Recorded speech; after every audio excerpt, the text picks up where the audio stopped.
आपने बीते दिन कहा था कि पुलिस के डिस्क्रिप्शन पे है, वो अगर चाहे तो गिरफ्तारी कर सकती है। क्या वाकई गिरफ्तारी हो सकती है रिया चक्रवर्ती? देखिए हमारे यहाँ, देखिए अंजना जी, हमारे क्रिमिनल लॉ में, हमारे क्रिमिनल जुरिस्प्रूडेंस में जो किसी को अरेस्ट करना है कि नहीं करना है एफआईआर के बाद, वो कंप्लीटली पुलिस के डिस्क्रिशन में है। अब आपको याद होगा इस केस में पटना ने एफआईआर दर्ज किया था।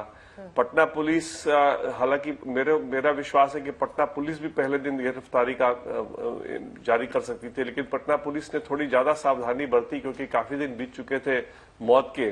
तो उन्होंने सोचा अपनी टीम को भेजे, पहले इनिशियल तहकीकात करें। उसके बाद जब इनिशियल तहकीकात करते करते उनके जब एसएसपी पहुंचे वहां, पटना के सिटी एसपी, तो उनको क्वारंटाइन कर दिया गया।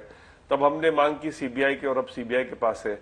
सीबीआई के भी इन्वेस्टिगेशन में अभी प्रिलिमिनरी इन्वेस्टिगेशन उन्होंने किया जब तक कि मामला सुप्रीम कोर्ट में लंबित था। लेकिन सुप्रीम कोर्ट में जब तक लंबित था, उनको मुंबई पुलिस से पूरी एश्योरेंस थी कि उनको कोई कॉपरेशन मिलेगा नहीं। और दूसरी बात की, एक ओरल स्टेटमेंट सुप्रीम कोर्ट में मुकुल रोहतगी साहब ने कह दिया था कि कुछ एक्शन नहीं लिया जाएगा। हालांकि रिकॉर्ड नहीं हुआ था ऑर्डर में, लेकिन जो काउंसिल रहते हैं उनको ये पता होता है कि इस तरह का स्टेटमेंट है तो फिर कोई प्रेसिपिटेट एक्शन लेना नहीं चाहिए।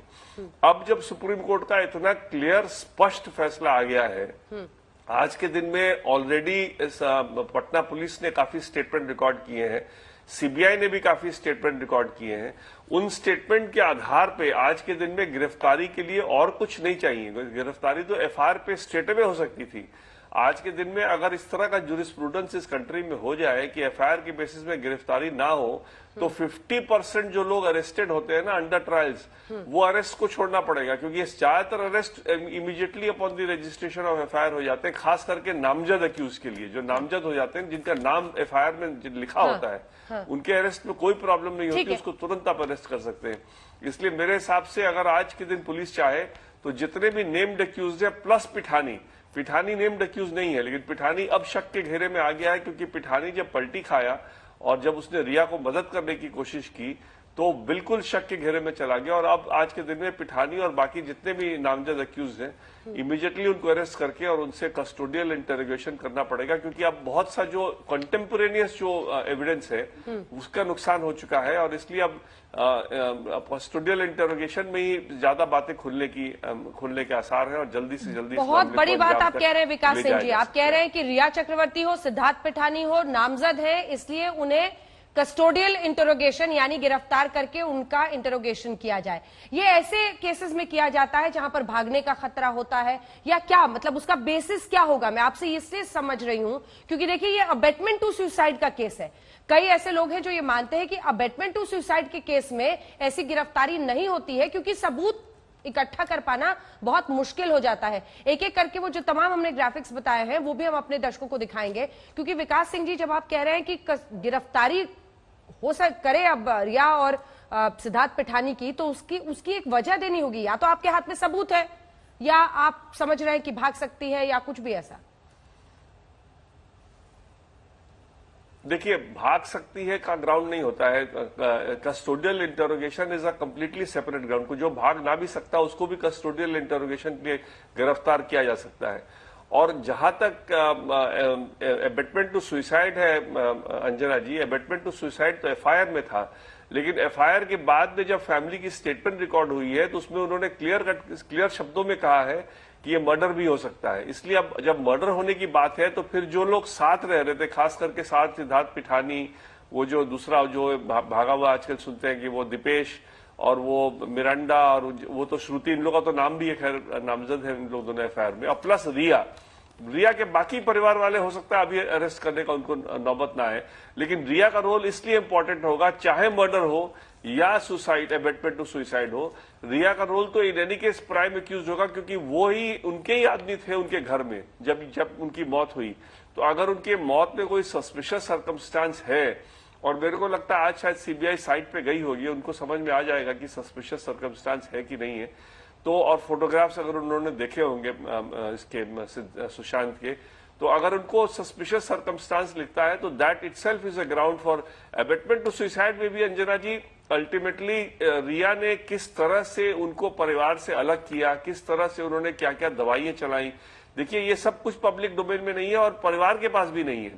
तो इसलिए जिस तरह से उन्होंने पिता को बात नहीं करने दी, पिता को मिलने नहीं दिया, बहनों से लड़ाई लगवाने का बात तो खुद ही कह रही है, अपने उन्होंने स्टेटमेंट में जारी किया कि उन्होंने लड़ाई लगवाई भाई से एक बहन की। तो इसलिए ये सब बातें तो कस्टोडियल इंटेरोगेशन में ही पता चलेगा ना कि किस तरह से षड्यंत्र उन्होंने किया और क्या क्या उसमें लोग थे। हो सकता है उनको किसी ने प्लांट भी किया हो सुशांत की जिंदगी में, सुशांत के करियर को बर्बाद करने के लिए, जो कि मुंबई पुलिस जिस दिशा में थोड़ी बहुत वो कह रही थी तहकीकात, लेकिन परिवार वालों के बात से लगता है कि ऐसी भी संभावना हो सकती है। और एफआईआर में भी इसका जिक्र है कि जो लोगों का इन्वॉल्वमेंट कम है उसमें ऐसे लोग भी हो सकते हैं जो कि जिन्होंने जानबूझ के इनको प्लांट किया है। इनका अगर पिछला वो देखा जाए किसके साथ संपर्क में थी और मरने के बाद किसके साथ संपर्क में थी। देखिए जब सुशांत सिंह मरे हैं तो रिया ने किसी परिवार वाले से इतना भी ठीक नहीं समझा कि उनको बात करके कम से कम शोक प्रकट करें। तो आप समझ सकती हैं कि जिस औरत ने साल भर तक बिल्कुल सुशांत के पैसे पे यूरोप घूमना और पता नहीं क्या क्या नहीं करना, उनका क्रेडिट कार्ड यूज करना, उनके पैसे को अपना पैसा समझ के उड़ाना और उनको दवाई देना एज इफ कि उनकी पत्नी हो। मतलब कौन दवाई देगा अल्टीमेटली? अगर उनका कोई प्रॉब्लम था सीरियस तो परिवार को बताना चाहिए था। इन्होंने कभी परिवार को कॉन्फिडेंस में नहीं लिया, अपने आप ही पता नहीं क्या क्या इलाज कराते रही। तो ये सब चीज तो कस्टोडियल इंटेरोगेशन में ही तो पता चलेगा ना। आप ऐसे सामने बिठा करके पूछिएगा तो बोलेंगे नहीं ऐसी कोई बात ही नहीं है, लेकिन अगर कस्टोडियल इंटेरोगेशन होगा तो सारी बात खुलेगी। इसलिए ये बात प्लस अगर सस्पिशियस सर्कमस्टांस में थी तो कौन आया ताला खोलने वाला, क्यों ताला, क्योंकि जिस फ्लोर पे सुशांत की बॉडी थी और गेट दूसरे फ्लोर पे था, नीचे के फ्लोर पे था मेन गेट घर का, तो ताला खोल के उसके बाद चाबी वाले को बाहर नीचे छोड़ करके जा करके पैदल से नीचे छोड़ करके जाके गेट से बाहर करके और तब आकर के दरवाजा खोला गया। और दरवाजा जब खोला गया तो हैंगिंग थे ना, जो ये पिठानी जो कि फोटोग्राफर था, खुद फोटो खींचता था, इसने क्रिमेशन तक का फोटो लिया हुआ है, आग जलते हुए फोटो लिया है, और इसने डेड बॉडी को लटका हुआ फोटो नहीं लिया और डेड बॉडी को उतार दिया। 10 मिनट दूर थी बहन चल चुकी थी, उसकी बार बार बात हो रही थी, उसने यहां तक पूछा भी कि आप कितने दूर हो, वो 10 मिनट दूर थी वहां से, उसका वेट नहीं किया। तो इसलिए बहुत से ऐसे सवाल उठ रहे हैं खास करके पिठानी के पलट जाने के बाद, जो कि सारी बातें कस्टोडियल इंटेरोगेशन होगा तभी सामने आ पाएंगे, नहीं तो अदरवाइज इसमें पर्दाफाश करने में बहुत टाइम लग जाएगा और बहुत समय बर्बाद होगा। इसलिए सारे परिवार को ये उम्मीद है कि जल्दी से जल्दी इसमें सच्चाई का पता चले और पता चले कि इस षड्यंत्र में कौन लोग इन्वॉल्व थे और किस तरह से ये पूरा षड्यंत्र रचा गया और कौन कौन उसके किरदार थे। ठीक है, 2 बिंदु पर एक आखिरी सवाल आपसे है। एक आपने कहा कि रिया चक्रवर्ती, एक आखिरी सवाल है सर, कि रिया ने फोन तक नहीं किया, मतलब सुशांत के मरने के बाद भी जब इस तरह से खबर फैली उसके बाद भी उन्होंने परिवार में किसी से फोन पर बात नहीं की? किसी से ना फोन किया, ना शोक प्रकट किया, ना मिलने आए पिता से। सब लोग मिलने आए, सारे पिछली गर्लफ्रेंड, जो पहले की गर्लफ्रेंड थी, जो जिनसे इनका कब का ब्रेकअप हो चुका था, सारे आए मिलने। लेकिन ये मिलना तो दूर की बात है, किसी परिवार वालों से कोई शोक तक प्रकट नहीं किया इन्होंने।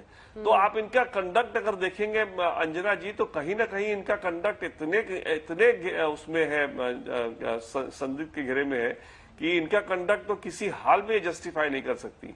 और आज भी उन्होंने स्टेटमेंट जो निकाला है, क्या 8 तारीख को चली गई थी, 8 तारीख को गई थी, तो किसको सुपुर्द किया उनके कि भाई उनके पास क्या चल रहा है, दवाई उनको देख रेख करने के लिए किसको बताया? क्यों नहीं फोन करके पता किया कि उनकी हालचाल कैसी है?